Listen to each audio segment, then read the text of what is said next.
So SNAP, which used to be called food stamps, and now they call it SNAP. And not as in food stamps changed to Snapchat.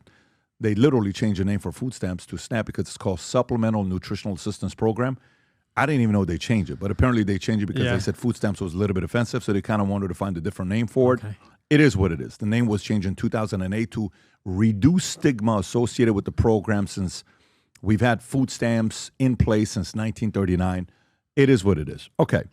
So this article, food stamps, crazy stats, 75% of the $115 billion spent in SNAP funding goes to processed food, and 10% of all SNAP food stamp funding goes to soda. You share this with me. How crazy is that? How crazy? So, but how do you process that information? Corruption, criminal lobbying at the level of Congress. This is the way it works. These big food companies lobby to Congress under the guise of classism, elitism, or racism, and say these foods have to be available on food stamps. And then what do humans in the most susceptible parts of the world and the most susceptible income classes do? But they buy junk food. 10% of food stamp SNAP funding goes to soda. I mean, why is soda even allowed to be used on food stamps? I think the argument against this idea, or for this idea, is that this is all that's available for humans. But it's crazy, right? Like water comes out of the tap. A lot of it's fluoridated, as we talked about, but humans can drink things besides soda. I don't understand why any junk food is allowed to be purchased with food stamps, but 75% of food stamp purchases are junk food. I mean, and the problem here is that this gets full circle because taxpayers pay for food stamps. So our taxes, your taxes, my taxes go to pay for the food stamps program.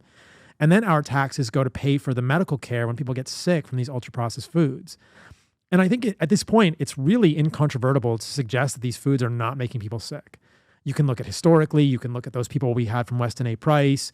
I mean, these foods are, I would say, the single greatest driver of chronic illness, which is one of the single greatest drivers of healthcare spending, which is one of the single greatest drivers on our economy and the health of our nation available. And people can use food stamps fund to buy these foods, which is making us sick. And then our tax dollars go to pay for healthcare on the back end of all of this. So it's just this vicious cycle. Everyone is connected together. We talked about it a little earlier in the podcast. The FDA is captured, the NIH is captured, the USDA is captured, and they're all connected with pharma. I don't think we mentioned it on the podcast yet, but 47% of the funding for the FDA comes from the pharmaceutical industry. 47%? Yeah, I sent this to you. 47%. And it's funny because Bobby Kennedy got called out. He said 50%. And they said, no, it's only 47%. Stop it. Yes, I sent that to you in our text thread. Yeah. God. 47% of the funding for the FDA in the United States comes from pharma.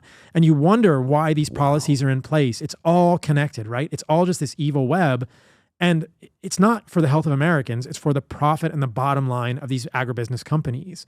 And so it's very clear, like there is no reason for food stamps to be able to be used for junk food and soda. That would change the health of the country almost overnight if people could only use food stamps. I mean, I proposed something, hopefully I'll get to talk to Bobby about it soon, but I think HSA funds, so health savings account funds, should be expanded. And I think HSA funds should be able to be used for single ingredient foods. So HSA funds are pre-tax money, and I think you should be able to use pre-tax dollars to buy any single ingredient food. So I tweeted about this. Have you and Bobby done anything or no? Have you guys? Not yet. We're waiting until he's after he's confirmed. Got it. Yeah. Yeah. Very, very interesting. Listen, I can talk to you forever because to me, one of the things, one of the guys said in the back, which I'm curious to know what you say about this. You'll hear about back in the days I used to drink RC Cola. I'm talking 30 years ago. Yeah. Part of it wasn't because I liked RC Cola. Part of it was because we were broke. And RC was cheap Coke. It was half the price of Coke, so we would drink RC Cola.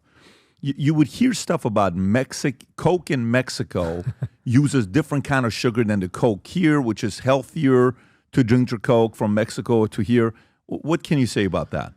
The Coke in Central America does use sugar. So it uses sucrose, and here we use high fructose corn syrup. To me, it's kind of it's very similar.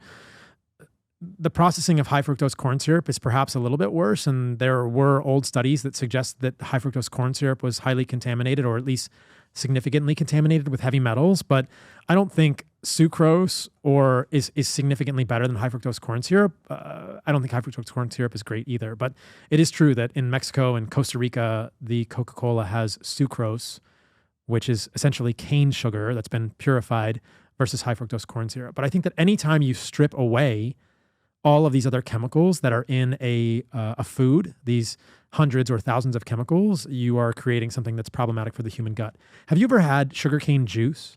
Mm-mm. It's really good. It's actually green. So a sugarcane, you seen a sugarcane? It's Yeah, like of course, yeah. You ever chewed on a sugarcane? Yes, of course. It's really good. Right. Yeah. And there are these sugarcane presses. Yes. Yeah, that's sugarcane juice. There are studies in humans showing benefits to sugarcane juice.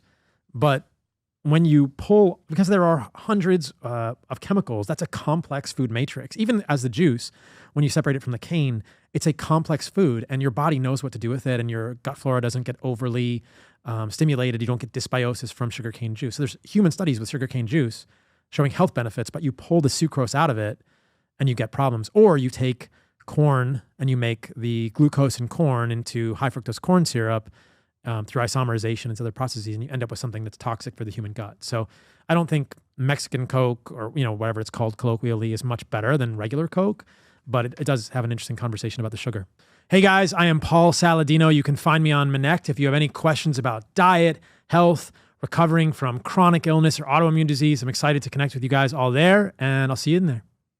If you enjoyed this video, you want to watch more videos like this, click here. And if you want to watch the entire podcast, click here.